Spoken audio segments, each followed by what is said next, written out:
It was a quiet evening at the entrance of the city's most popular high-rise hotel. The doorman, Marcus, stood tall and professional in his crisp uniform, a subtle smile playing on his face as he greeted guests with his usual blend of warmth and respect. For Marcus, this was just another shift, a routine night of opening doors, hailing cabs, and answering guest questions with practiced ease. Little did he know, the night was about to take an unexpected and disturbing turn. The air outside was brisk, a gentle breeze carrying the faint hum of city life. The hotel's revolving doors spun endlessly as guests flowed in and out. Among the usual crowd of business people, tourists, and late-night diners, a man emerged from a nearby alley. His posture was stiff, his movements erratic, and his expression bore a mix of frustration and contempt. Marcus noticed him immediately. Years of experience had taught him to sense when something wasn't quite right. As the man approached, Marcus maintained his calm demeanor, though he couldn't ignore the storm of tension brewing in the stranger's eyes. The man, mid-40s, dressed in a slightly disheveled suit, stopped just short of the entrance. He glanced around, his gaze lingering on Marcus longer than necessary. Then, without warning, he muttered something under his breath. It wasn't loud enough to hear clearly, but the tone was unmistakable, hostile, angry, and aimed directly at Marcus. "Good evening, sir. Can I assist you with anything?" Marcus asked, his voice steady and professional, though his instincts urged him to stay alert. The man's eyes narrowed. "Assist me?" He scoffed, his voice now loud enough to draw the attention of a few passers-by. "Yeah, sure. You can start by stepping aside and letting someone like me through without the fake smile." Marcus raised an eyebrow, taken aback by the unwarranted hostility. He maintained his composure, refusing to let the man's words rattle him. "Of course, sir. Please feel free to enter," he replied, stepping aside and motioning toward the open doors. But the man didn't move. Instead, he stared Marcus down, his face twisting with disdain. The silence between them grew heavy, the tension palpable. And then, in a shocking display of aggression, the man leaned forward and spat directly at Marcus's face. The act was so sudden, so vile, that even the bustling city seemed to freeze for a moment. A few gasps echoed from the onlookers nearby, but Marcus stood frozen, his mind racing.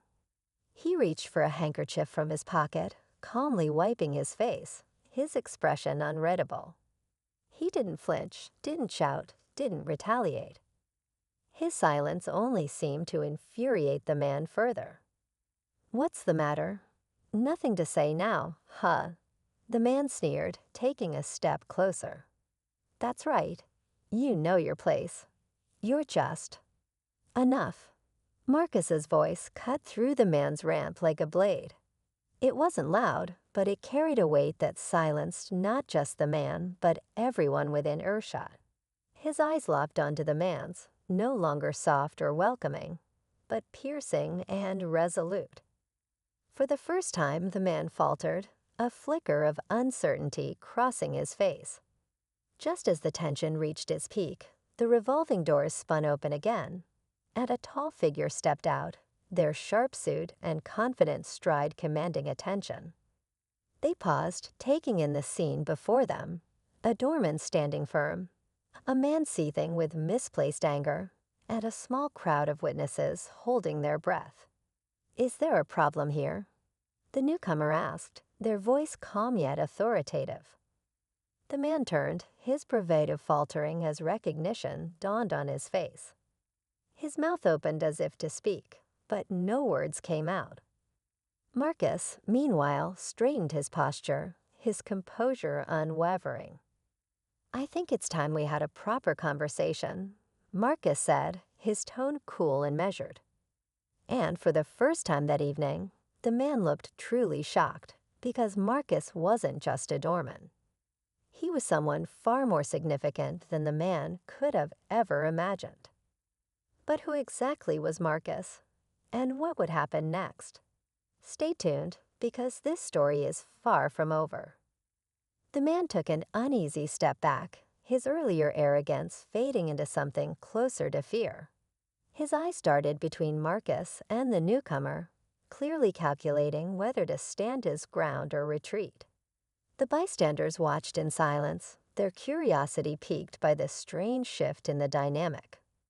Marcus, calm as ever, folded his hands behind his back, his measured gaze locked on the man who had just humiliated himself in front of an unassuming crowd. I don't know what you're talking about," the man stammered, attempting to regain his composure. This has nothing to do with you." He gestured toward the newcomer, whose expression remained unreadable but commanding. "Actually, it has everything to do with me," the figure replied, their voice low and steady. The stranger's calm demeanor only added to the weight of the moment. The man seemed to sense he was cornered, though he couldn't yet understand why. Marcus took a step forward, closing the gap between them. The tension was palpable now, thick enough to hang in the air like a mist. "Do you even know who I am?" Marcus asked, his voice even but carrying an edge that hinted at something more beneath the surface. "Or did you assume that because I'm wearing this uniform, I must be beneath you?" The man's lips pressed into a thin line, his bravado crumbling under the weight of the moment. He glanced around nervously, searching for an ally in the crowd, but all he found were judgmental stares and murmurs of disapproval.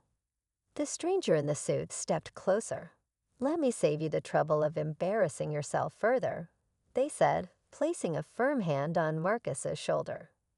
"You see, Marcus isn't just a doorman. He's my brother." The crowd let out a collective gasp, and the man's jaw dropped. He looked at Marcus, his mind racing to connect the dots. How could this be possible? The man in the suit exuded authority, someone clearly of influence and power. The kind of person this man would never dare to cross.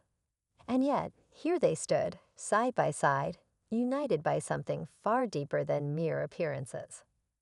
But the shock didn't stop there.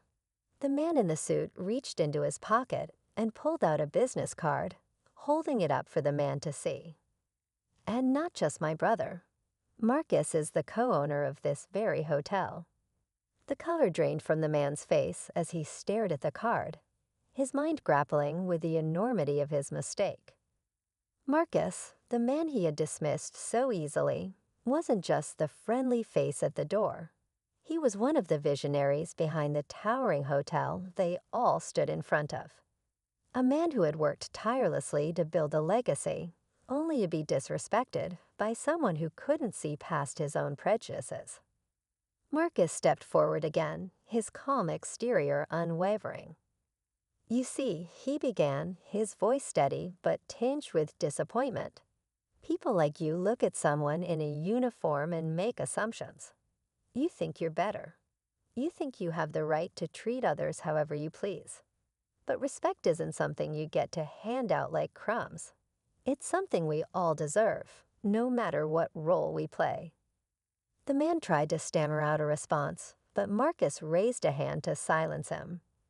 "Don't bother," he said firmly. "Your actions tonight said everything about who you are." The tension in the air reached its peak as the crowd watched, captivated by the unfolding drama. The man in the suit, Marcus's brother, leaned in close to the now shaking man.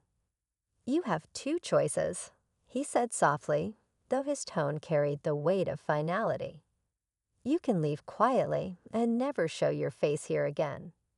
Or we can call security and make sure your behavior is dealt with properly." The man swallowed hard, beads of sweat forming on his brow. He nodded quickly, his earlier bravado completely shattered. Without another word, he turned and walked away, his shoulders hunched in defeat. The crowd parted to let him through, their disapproving gazes following him until he disappeared into the night. As the tension began to dissipate, Marcus let out a quiet sigh, his shoulders relaxing for the first time since the confrontation began. His brother placed a reassuring hand on his back. "You handled that well," he said. "Better than I would have, honestly." Marcus gave a small, rueful smile. "It's not the first time, and it probably won't be the last," he admitted. "But tonight wasn't just about me. It was about showing people like him that their actions have consequences." The crowd slowly began to disperse, their curiosity satisfied, but the moment lingered in the air. Marcus and his brother stood side by side, a silent understanding passing between them. They had faced challenges before, both individually and together, and tonight was just another chapter in their shared story. But this wasn't the end. Far from it. Because what Marcus didn't know was that the events of this evening were about to set off a chain of reactions that neither he nor his brother could have anticipated. And the man who had walked away defeated wasn't going to stay quiet for long. The next morning, the city was already buzzing with life when Marcus arrived at the hotel for his shift. He'd barely taken his position at the door when his brother approached him, phone in hand and a concerned look on his face. "We might have a situation," his brother said, showing Marcus the screen. There it was, grainy footage from the night before, captured on someone's phone. The video of the man spitting at Marcus and the subsequent confrontation had gone viral. Social media was ablaze with reactions, most condemning the man's behavior while praising Marcus for his composure. The hotel's name was tagged in thousands of posts, and journalists were already calling for statements. Marcus sighed as he handed the phone back. "I didn't want attention," he said. "I just wanted to stand up for what's right." "You did," his brother reassured him. "But now the world knows about it, and we have to handle this carefully." As the day wore on, the hotel received an influx of messages, some from people showing support, others from individuals demanding justice. Among them was an email from the man himself, a surprisingly lengthy and apologetic note addressed to Marcus. He admitted to having a terrible day, though he stopped short of justifying his actions. In the email, he begged for a chance to meet and apologize in person. Marcus debated his next move. Part of him wanted to leave it alone, to let the man deal with the consequences of his behavior on his own. But another part of him, one guided by the values his parents had instilled in him, felt that offering forgiveness was the only way to truly move forward. After some thought, he decided to meet with the man, but only under one condition. The meeting would happen on Marcus's terms, in a setting that would put the lesson into perspective. 2 days later, the man arrived at a community center in a less affluent part of the city. He was greeted by Marcus, who had swapped his doorman uniform for casual clothes. The man looked visibly uncomfortable, but nodded in acknowledgement as Marcus led him inside. The room was filled with kids and volunteers, people from all walks of life, working together to run programs for underprivileged youth. Marcus explained that this was where he spent much of his free time, helping the next generation find opportunities he hadn't always had growing up. The man listened quietly, the weight of the moment sinking in as he realized just how wrong his assumptions about Marcus had been. "I didn't bring you here to humiliate you," Marcus said finally, breaking the silence. "I brought you here to show you that people are more than what you see on the surface.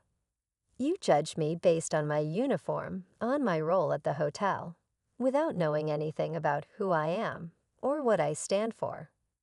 That kind of thinking hurts everyone, not just the person you look down on."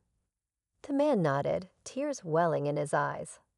"You're right," he said, his voice trembling. "I was wrong about you, about so much. I don't expect you to forgive me, but I needed to say it in person. I'm sorry." Marcus studied him for a moment, then extended a hand. "It's not about me forgiving you," he said. "It's about what you do moving forward. Change starts with moments like this. Don't waste it." The man shook Marcus's hand, gratitude and relief washing over his face. They parted ways shortly after, and though Marcus didn't expect to ever hear from him again, he hoped the encounter would leave a lasting impression.